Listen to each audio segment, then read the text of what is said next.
Every day I'm sciencing. Every day I'm sciencing by Mindez. I don't know. I don't. It might be Mindez, Mindeasy, Mindez, Minds. I don't know. Let's have our mandatory Some weird name anyway. Governing body, the sentient cloud. Starting now.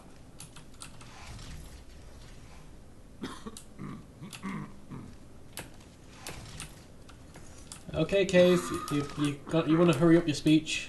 I'm kind of in the middle of something here. Good, right. All hail the sentient cloud. All hail the Hypnos Cloud. Alrighty, this is Every Day I'm Sciencing by Mindez. Hey everyone, it's Mindez here, playing some of Mindez's map. I've decided to do a little video walkthrough thing because there's a lot of neat things about this map that I find neat anyway. And it seems a lot of people have a few different ways to solve things, so I kind of wanted to show what the actual intended solution is. So, as you can see, the map is split into 4 parts. Each of the parts, there is a switch, and you have to get the cube onto the switch to activate stairs. The exit's like right there, but you have to activate all the stairs in order to get to it. Fairly simple, you know, segmented puzzle. Room number 1 is all about the idea of how cubes interact with flingy things. Oh man, it's flinging around, it's flinging around, it's flinging around. There are 7 flingers, so it like jumps over one each time. So that is kind of neat how that works. And it is possible to do this in one fling. And I shall attempt to do this for you now, live on camera, if you do something like this. Oh! That's the actual intended solution. But yeah, this was meant as a little bit of a fun room, you know. It's meant as a little bit of a warm up for the challenges to come. Certainly the other challenges are just a little bit more difficult. Room number 2. Oh yeah, a lot of people complain about lighting, but I can't say I've ever had that problem. I mean, YouTube darkens videos a bit when you actually upload them, so this is probably slightly darker than what I'm seeing, but like I have no problem seeing all through this corridor. I don't know why other people do, and I get that it's probably like a setup dependent thing, but I've played this map on 4 different computers. I've played it on Matt's computer, on Ziva's computer. I've played it on 2 laptops that I've got, and I've played it on my main desktop, and it always looks fine. But then as soon as I see someone else play it, it's like, I don't know, you can barely see. So puzzle number 2 is all about the idea of playing with light bridges. Oh yeah, by the way, press this switch before going on light bridges, or you will regret it. Fairly good idea to save the game after each room as well. I have found, like in playtesting, because there's no actual autosave hotkey when you're actually playtesting a level. So this is one that really gives me a lot of annoying issues. I gotta say. Also, yeah, there's a gap here, by the way. Just so you know, there's a gap here. It was so funny watching Booquist's LP of this, and you just could not see that. And he was looking directly at us like, oh, there's no gap up here, herp-a-derp. So funny. Anyway, occasionally I've built a little shortcut into these. So I'm like, one LP I watched, they were trying to like juggle the cube and bounce it around. You could just put it in here and then you're done. And it'll always be there, you know? You know, I've built a few little shortcuts into some of the puzzles, because some of them you have a bit of getting back to do. And, you know, there's a couple of things actually that I'm going to show off, particularly in the 3rd room, that nobody's actually noticed. They've all like taken the cube with them, which I find hilarious, because I was like, I wondered whether it was possible, but I decided nobody would ever be patient enough to do it, and I sure as hell didn't have the patience to do it. So, oh well. That is the 2nd room complete of Every Day I'm Sciencin by Mindez, or whatever his name is. Yep. And that's one little shortcut I built in. You can just go in like in here and fire onto there and you're done. That is a very intentional shortcut that I installed very intentionally. So that's 2 rooms done, 2 staircases activated. Should I go and do the 3rd room or the 4th room? In the 3rd room, actually, yeah, I'll do the 3rd room. 3rd room, actually, I'm most proud of. Out of all the rooms. It has a lot of depth and a lot of awesomeness. So you start off like right next to the button, but the cube is way over there. So how on earth are you going to get to it? You're going to do something that I call stream swimming, which works like this. If you keep like holding the A or D buttons, you kind of swim around in the stream, which is super neat. And yeah, with stream swimming, you don't actually have to wait for the funnel to appear. You can just literally just keep firing it, and the effects of the funnel take place before you actually see the funnel spawn. So you can actually like kind of just swim around like that, and that is how it's meant to be done. And that is like once you get the hang of stream swimming, it is super easy to do. Like seriously, you can just like hold W and just do that, and that is basically how that is done. One little this part's fun. I always love it when people get up to this part and they see this and they're like, "Wait, what? What?" And their first instinct is always to put the cube on there, and then get back with the orange funnel or something. Which, you know, makes sense. That would make sense. Except, why? You have to get the cube back. There's no point in leaving the cube here, you know? The switch is actually meant for you.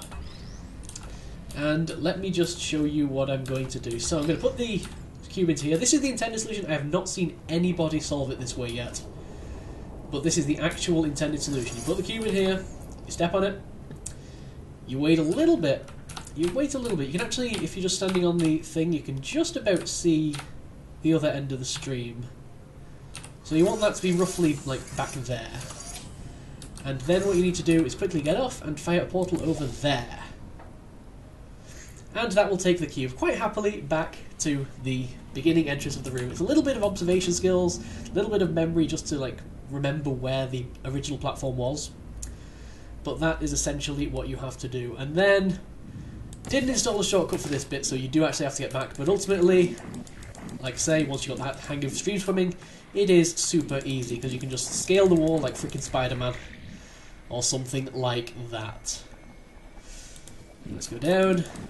I sure hope I don't die in this playthrough. That'd be extremely embarrassing. No, down, down, down. And then we can just stream swim to the right. Like so. And that is how easy it is. And you got the cube. I make this look so easy. Like I say, when you're playtesting a map, you don't actually have quick save or quick load hotkeys.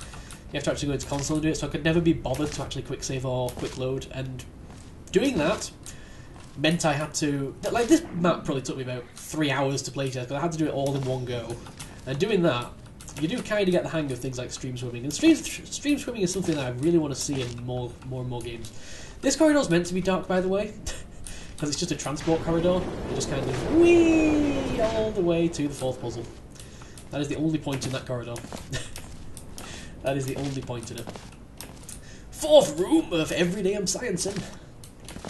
What does this contain? This was originally meant to be a much bigger room, but I ran out of items. So, we have a number of switches. First switch is going to raise that platform over there. Interesting. Second switch is going to switch this. Interesting, because the portal will surface up there. Next switch is going to activate that. Interesting. And this switch is going to activate that one up there. Completely unrelated and weird things, but... yeah, this is a puzzle I was not 100% sure about including, purely because I did test it a lot. I tested this level a lot, particularly this part, and it was always... doing this, it was always really weird, and it feels a little bit glitchy, but essentially what you have to do is get the sphere down, wait for it to get to just the right place on that platform, which I don't think it's in, and then fling it over. Like, it's possible to do by trial and error if you don't really understand the sphere physics. But it's so weird. And I kept this in, and I think I'm justified in keeping this in, because a lot of the LPs I've found have done this super easily. But I think it's the kind of thing that's easy to figure out what you need to do, because you can see, you know, it flings it, and then you can see it's going to go into a fizzle unless you can catch it somehow. I think it's the kind of thing that's easy to figure out, but more difficult to actually do.